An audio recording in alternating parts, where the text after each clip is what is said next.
Alrighty, let's talk about everybody's favorite controversial Star Wars show again, The Acolyte, and the nitpicks that the fandom has with it this time. Welcome back to Bits and Scripts, where media literacy is alive and indeed well. I think I really need to start a series called Fandom Nit-Picks. In this video, we're going to go over 3 complaints that side of the fandom has with episode 4 of The Acolyte. So let's start off with the elephant in the room, shall we? This fella right here. And if you're thinking that this is Ki-Adi-Mundi, yeah, this is Ki-Adi-Mundi. By now, a lot of you have asked, what's Ki-Adi-Mundi doing in The Acolyte? I don't know, and I don't care. There's 2 reasons I don't care.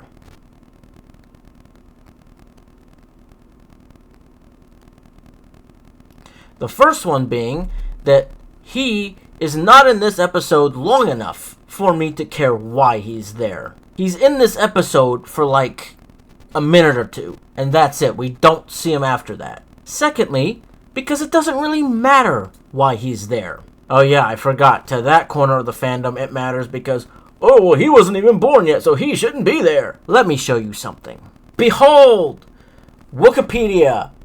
The Star Wars... Behold! Wikipedia! The Encyclopedia of Star Wars. Now, I want to point out an important detail. You see these options here? And I call them options because you can click them and it will take you to different pages. Where it has us right now is on the Legends page. Legends is highlighted there, and if you still can't tell it's for Legends, then at the top of the page it says Legends.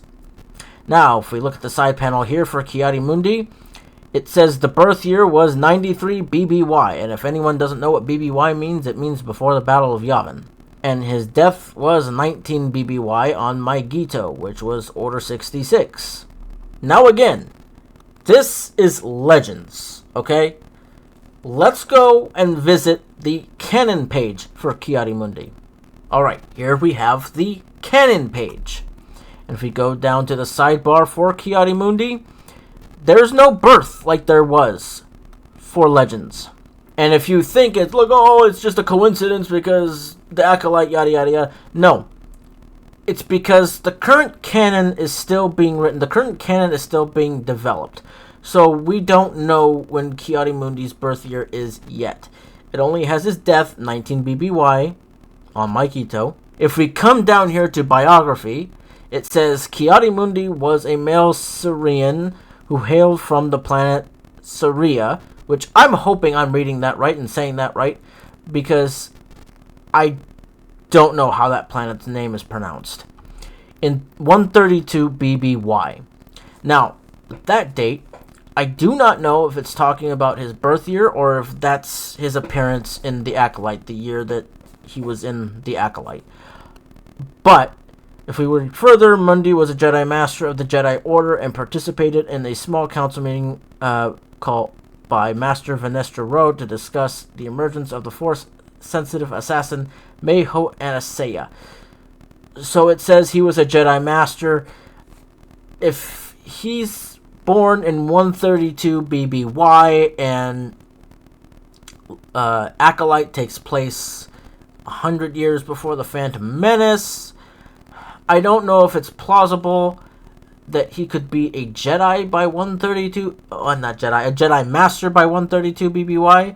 So I'm just thinking that that's the date that the episode takes place. So I'm going to emphasize this one more time. This page, where it says canon, this is the current developing storyline that is the official storyline.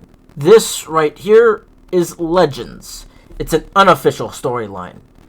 Legends was never official, even in the days that George Lucas was running Star Wars. Now, don't take this as some attack on Legends, because I like Legends. I love Legends, well, some of it.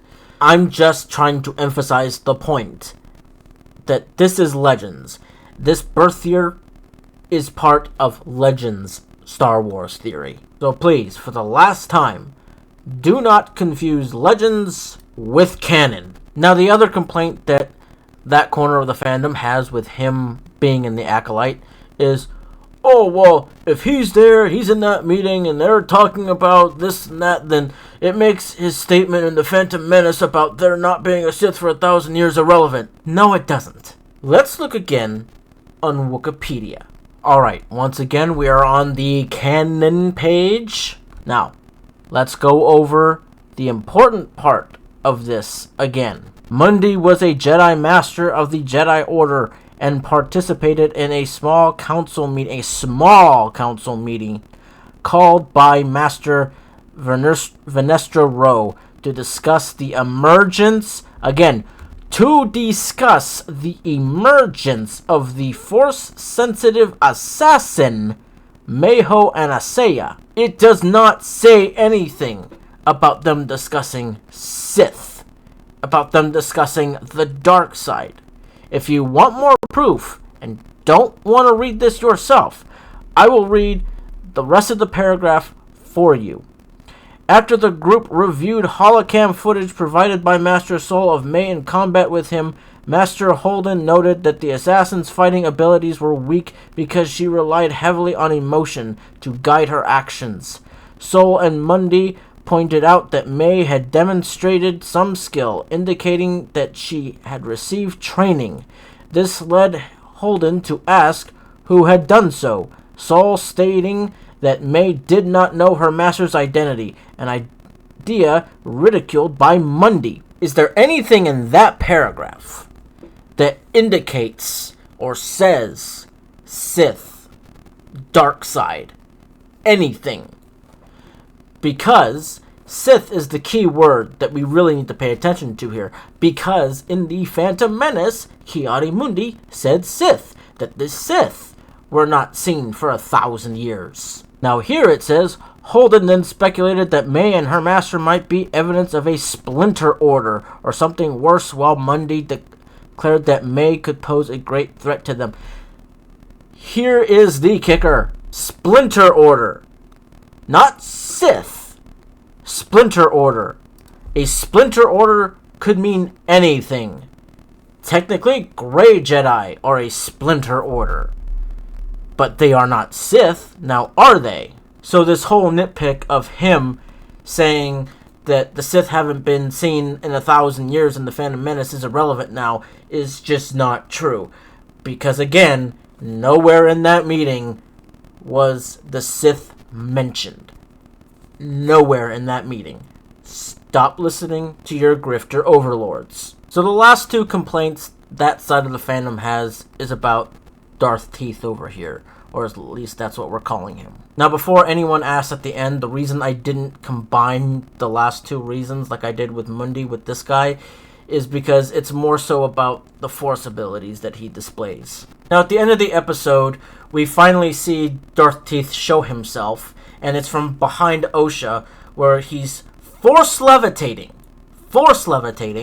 down from a high point, obviously, and this is what has some of these people in knots. They see him levitating down and they're just like, oh, what's this crap? He's flying now? And I swear that some of these people have selective memory, because force levitation has been a thing since Legends. And we've also seen it in the OG Battlefront 2. Remember when you would play as Emperor Palpatine and you would do a force jump thing with every other character, but with Palpatine it was more of a levitation? Nobody complained about it then. But you put it in this show and suddenly it breaks the lore. So let me bring up this point.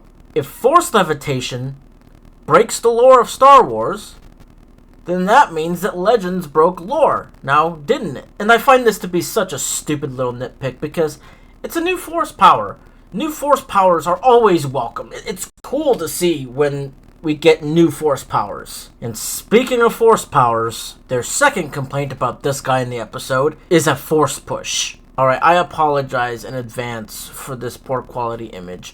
It's the only one I could find of this scene. So this is the force push that has people pissed off. Or at least that corner of the fandom. They think that this force push makes him more powerful than Palpatine or Vader? First of all, it's a Force push. Secondly, let's remember that the Acolyte takes place in the time of the High Republic. It's a time of unprecedented peace. And in this time, the Sith haven't been around in a while. A long while. One of these Jedi is Yord. I think this is him right here. Yord is a young Jedi. He doesn't know about the Sith or about any dark side practices. Okay, well, maybe he knows about dark side practices, but he hasn't fought anybody who used the dark side. In fact, I don't think any of these Jedi have ever fought anybody that's used the dark side before. So they don't know what they're rushing into. They don't know what they're dealing with. And this dude knows it. So in being cocky and rushing into battle, not knowing what they were dealing with, they got knocked on their ass by a simple Force push. Yeah, it was a bit of a powerful Force push, but it wasn't anything of like Vader or Palpatine level, for God's sake. And also, as far as we know, this is our main villain for now. So him displaying this kind of power is called a moment of suspense in storytelling. The fact that there are people that are complaining about that part just tells me that some people in this fandom don't really know how storytelling works, the elements that go into storytelling. Like, that was a perfect moment of suspense, because that shot of where he's force pushing the Jedi is, and I'm not kidding you, is the very last shot before the credits roll. So that's why it's a perfect moment of suspense, because it's good build-up and it's a cliffhanger. All of these nitpicks that I've covered in this video are pretty dumb, because they can be easily explained or disproven. And it's the online grifters on YouTube and TikTok that start these nitpicks, and then their followers just regurgitate it. Like, don't get me wrong, this series is not perfect by any means necessary. And I see valid complaints from people that actually love the show. But these small little nitpicks are just an excuse to hate something because it's popular to hate something.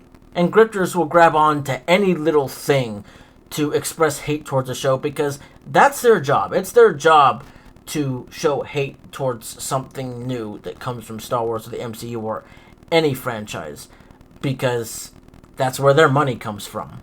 Because they either have no media literacy or they pretend to not have a sense of media literacy. But that's pretty much all I wanted to cover in this video. What do you love about the Acolyte? Tell me in the comments. Drop a like on the video, subscribe, and until next time, may the Force be with you.